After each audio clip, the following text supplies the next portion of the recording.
But he did go from a 2-star to a 4-star, which you find amazing. He got better. Yeah, it's unbelievable.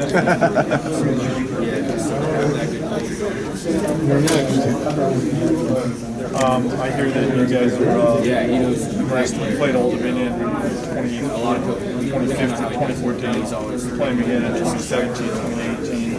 Any thoughts on that? I just, it's a school I've never been to.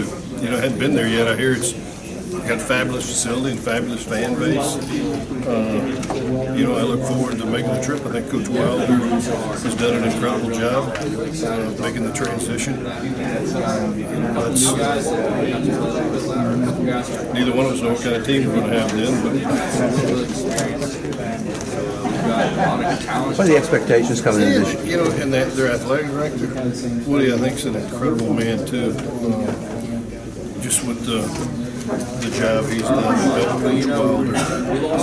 Really enjoyed at the meetings, visited with them about what their plans are. Outstanding job. I know last year was probably a little disappointing. It's probably a good thing it rise from 5 and 7's become disappointing now. But how do you kind of bounce back, and what are the expectations this year? Well, you know what? We're going to expect to compete for a conference championship, go to a bowl game every year.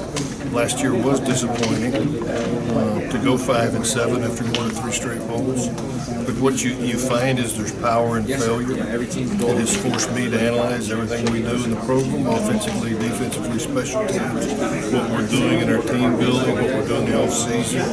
It also got the coaches focused, laser focused, and it got these seniors laser focused. None of us liked their experience last year. I think you'll see, 2 years ago we set a record with least turnovers in ConferenceUSA. Last year we couldn't hang on. I think you'll see a team that's dedicated to each other and that's going to play really hard and do the right things. One of the things we've prided ourselves on at Rice is being the best team, being smart, being hard-working, committing the fewest penalties, committing the fewest turnovers, and we didn't accomplish that last year. But I think, like I said, these seniors with Alex, I think you'll see a very hungry football team. We've really approached since December not going to a game where I think everybody's really rededicated themselves and committed, and they understand how hard you have to work to win. You can't take winning for granted. Was that expectation in place when you got there? No, sir. I'm going on my 10th season at Rice. My first spring we had 48 players. And so we'll start 2 days this year with 105. We'll be full on scholarships. So we've grown our numbers, and I think we had 10 guys in the NFL this year. The most ever in the history of Rice at one time. So I think the group is going extremely well. And we're looking for guys, as you know, at Rice that are truly competitive in the classroom and on the football field. I mean, our board scores are extremely high, and we can't miss them on Rice. Most people don't consider a 10-year streak. I can't remember the last guy that went 10 years at Rice before you. Was that Jess Neely, maybe? I think Ken Hatfield, actually, I think he went 11. Okay. I mean, has that hit you, maybe, the achievement that you've been able to go out and do? What's just absolutely amazing to me is, even though I've been going on a decade, it's how fast time has gone.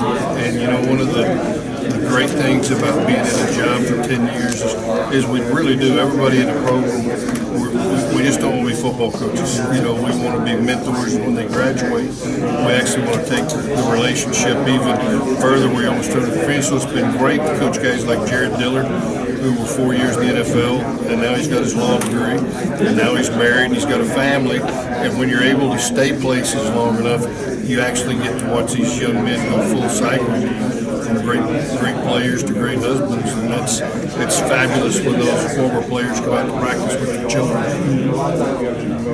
There were reports that you kind of at least sniffed around at UTSA during the off season.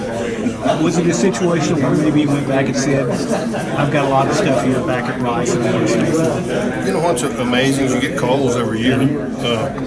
So I don't know why that one made any more news than the other ones did, other than I'm from San Antonio. I mean, did it give you any pause to think about the fact that it is a growing program in your hometown? You know what? I don't even think I was a serious candidate. I mean, it was a phone call, and that was it.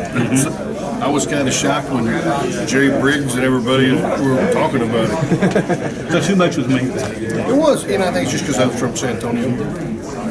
But I think Lynn Hickey has done an incredible job there too, and so I think they hired the right guy for that job too.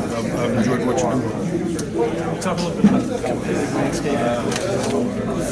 I think the parity this year is absolutely incredible week in, week out. And I agree really with everything, and usually I don't, but I think the media was pretty smart this year, how they ranked everybody based on those quarterbacks and people coming back. You know, I think it'll be a mix at the top. We open with Western Kentucky, so it's going to hit conference immediately. You know, and I do. I think the quarterback at Southern Miss is an outstanding player. I think, you know, the running back coming back to Western Kentucky. A lot of these transfers that have come in, you know, are going to shake it up this year. So you say, if I heard you right, you say you think the West is going to be. But I do. I think they're very talented. I think Todd left another talented.